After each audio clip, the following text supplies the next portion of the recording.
नमस्कार दोस्तों, स्वागत है आप सभी का हमारे यूट्यूब चैनल एग्रीकल्चर एक्सप्लेनर पर। तो आज हम करने जा रहे हैं फंडामेंटल ऑफ एग्रोनॉमी का लेक्चर नंबर 15, जिसमें हम बात करेंगे वाटर यूज़ एफिशिएंसी क्या होती है, जल उपयोग दक्षता। इसके बारे में हम फुल जानेंगे कि पूरी जानकारी क्या है इसकी। और साथ ही हम जानेंगे क्रॉप वाटर रिक्वायरमेंट यानी CWR, फसल जल आवश्यकता क्या होती है, इनके बारे में हम बात करेंगे। तो चलिए बिना किसी देरी के लेक्चर को स्टार्ट करते हैं। अब हम सबसे पहले बात कर लेते हैं वाटर यूज़ एफिशिएंसी के बारे में कि वाटर यूज़ एफिशिएंसी क्या है।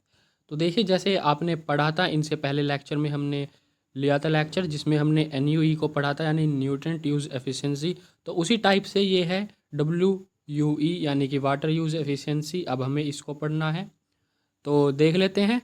इसकी डेफिनेशन बनती है water use efficiency is the amount of crop yield produced per unit quantity of water used by the crop, यानी कि फसल द्वारा उपयोग किए गए प्रति इकाई जल से प्राप्त उत्पादन को जल उपयोग दक्षता कहते हैं। यानी कि किसी एक पर्टिकुलर आपका फील्ड है, उससे उसके जल से जो उसमें हमने क्या इरिगेट जो जल करा है, यानी कि इरिगेशन उसमें करा है, इरिगेशन वाटर जो हमने उसमें दिया है, उससे कितनी जो आपका फसल उत्पादन यानी कि क्रॉप प्रोडक्शन कितना हो पा रहा है, यही क्या उसकी कहलाती है, वाटर यूज़ एफिशिएंसी कहलाती है।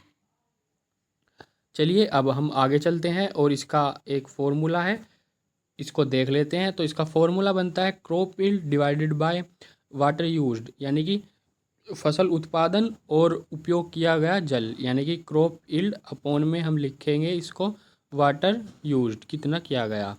ठीक है, इसकी जो यूनिट है वो क्या है, kilogram per hectare MM। Example देखेंगे, मान लीजिए ये 1 हेक्टेयर आपका क्षेत्र है और इसमें 50,000 सॉरी इसमें 5,000 किलोग्राम क्या है आपकी क्रॉप यील्ड बनती है। और इसमें हमने जो वाटर यूज़ किया वो किया इरिगेटेड वाटर जो यूज़ किया हमने, इसमें 500 mm वाटर इसमें हमने यूज़ किया।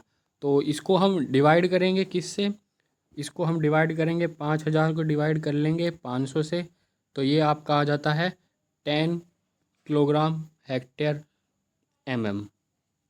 ठीक है, तो इस टाइप से अगर आपका कोई क्वेश्चन आता है आपके एग्ज़ाम में तो आप उसको कर लेंगे।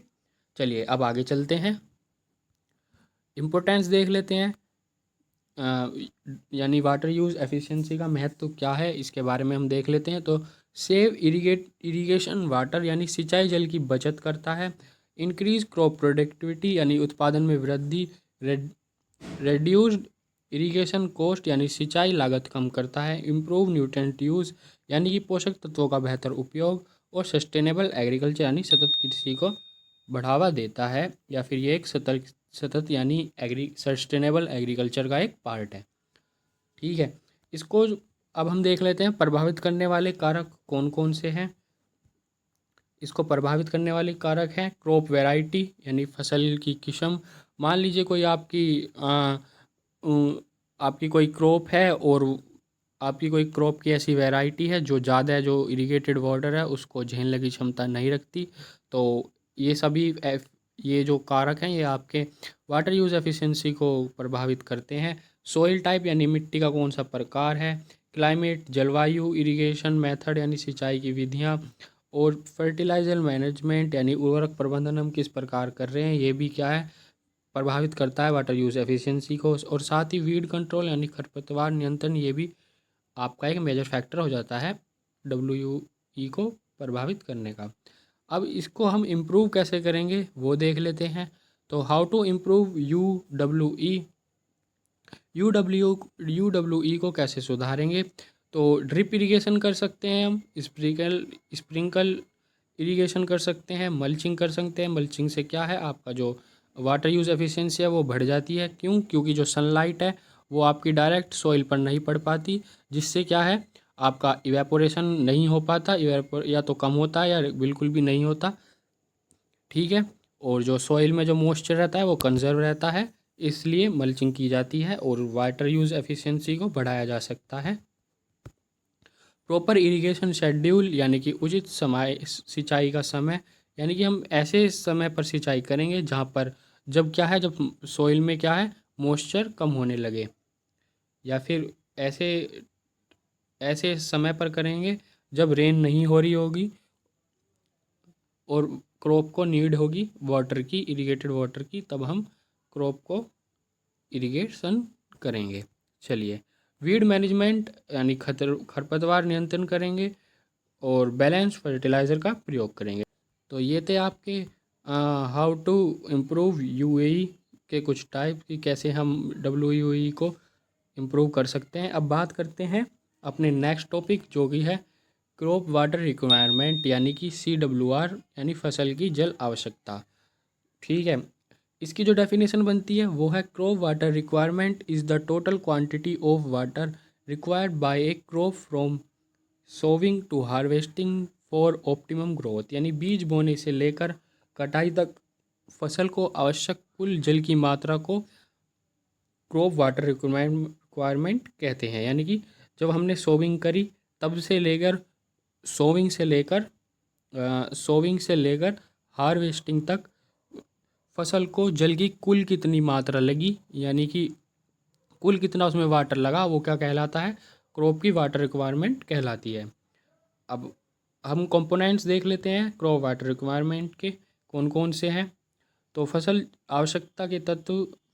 जल आवश्यकता के तत्व कौन कौन से हैं? इवेपोरेशन यानी वाष्पीकरण, ट्रांसप्रेशन वाष्पसर्जन, लैंड प्रिपरेशन यानी भूमि की तैयारी, परकोलेशन जल का नीचे जाना, और स्पेशल क्रॉप रिक्वायरमेंट यानी फसल विशेष आवश्यकता, यानी कि कोई क्रॉप कितना हर जो मतलब जितनी भी अलग अलग क्रॉप्स हैं उनकी जो वाटर रिक्वायरमेंट होती है वो अलग अलग होती है, किसी की कम, किसी की ज़्यादा, किसी की मीडियम। तो जैसे राइस की सबसे ज़्यादा होती है और बाजरा जो होता है उसकी कम होती है, तो ऐसे ही है। और इवेपोरेशन यानी कि जो आपकी भूमि है उससे सनलाइट उस पर पड़ती है और वहाँ से क्या है, जो आपका पानी है वो इवेपोरेट होकर वातावरण में चला जाता है। ट्रांसपिरेशन क्या है?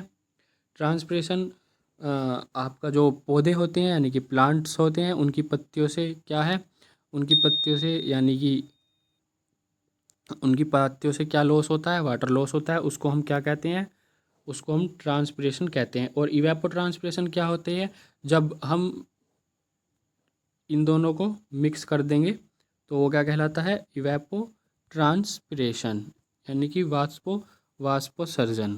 ठीक है, चलिए अब आगे चलते हैं। कंजम्पटिव यूज़ ऑफ वाटर यानी कि जल का उपभोग्य उपयोग। तो इसको हम कैसे कैलकुलेट कर सकते हैं, ये मैंने आपको बताया है। इवेपोरेशन और ट्रांसपिरेशन मिलकर क्या कहलाता है, इवेपो ट्रांसपिरेशन, यानी कि ईटी, इसको हम ईटी से डिनोट करते हैं। यही क्या कहलाता है, कंजम्पटिव यूज़ ऑफ वाटर। यानी कि हम दोनों को जोड़ेंगे तब जाके हमें पता चलेगा कि कितना जो क्रॉप कितना जल को ले रही है। ठीक है, चलिए अब आगे चलते हैं। Factor affecting crop water requirement, यानी कि जल फसल आवश्यकता को प्रभावित करने वाले कारक कौन कौन से हैं। सबसे पहला है क्रॉप टाइप, यानी कि फसल कौन सी है। ये जैसे कि मैंने बताया सभी फसल की अपनी अलग अलग क्रॉप वाटर रिक्वायरमेंट होती है। जलवायु यानी कि क्लाइमेट कैसा है। मिट्टी की बनावट यानी सॉइल टेक्सचर। जड़ों की गहराई यानी कि रूट डेप्थ। और इरिगेशन मेथड यानी सिंचाई विधि कौन सी है, ये भी क्या है, क्रॉप वाटर रिक्वायरमेंट को इफेक्टिंग करने वाले कारक हैं। चलिए अब आगे चलते हैं। Critical stage of water requirement, ये आपके एग्ज़ाम पॉइंट ऑफ व्यू से बहुत ज़्यादा इम्पोर्टेंट हो जाता है, इसको आप अच्छे से समझेंगे। तो जल आवश्यकता के महत्वपूर्ण चरण कौन कौन से हैं। गेहूं में कौन सा चरण है, CRI यानी कि क्राउन रूट इनिशिएशन स्टेज, जो कि 20 से 25 दिन के बाद आती है, बोने के यानी डे आफ्टर सोविंग, यानी कि बोने के 20 से 25 दिन बाद ये आपकी क्राउन रूट इनिशिएशन जो स्टेज है ये आती है। वहाँ पर पानी देना ज़रूरी होता है, क्योंकि क्या है, जो आपकी टेम्प्रेरी रूट होती है वो तो आपकी ख़त्म होने लगती है, और जो आपकी परमानेंट रूट होती है वो निकलने लगती है, जिनको हम क्या कहते हैं, क्राउन रूट कहते हैं। धान में हम बात करें तो धान में ट्रेलरिंग यानी कि कल्ले निकलने के समय पर, फ्लावरिंग यानी कि फूल आने के समय पर, और पेनिकल इनिशिएशन यानी कि पुष्पक्रम जब बनना स्टार्ट होता है, पेनिकल क्या कहते हैं, इसके फ्लोरेंस को ही हम पेनिकल कहते हैं। तो जब पेनिकल बनना शुरू होता है तब क्या है, ये आपकी क्रिटिकल स्टेज होती है राइस में वाटर रिक्वायरमेंट की। चलिए अब आगे चलते हैं।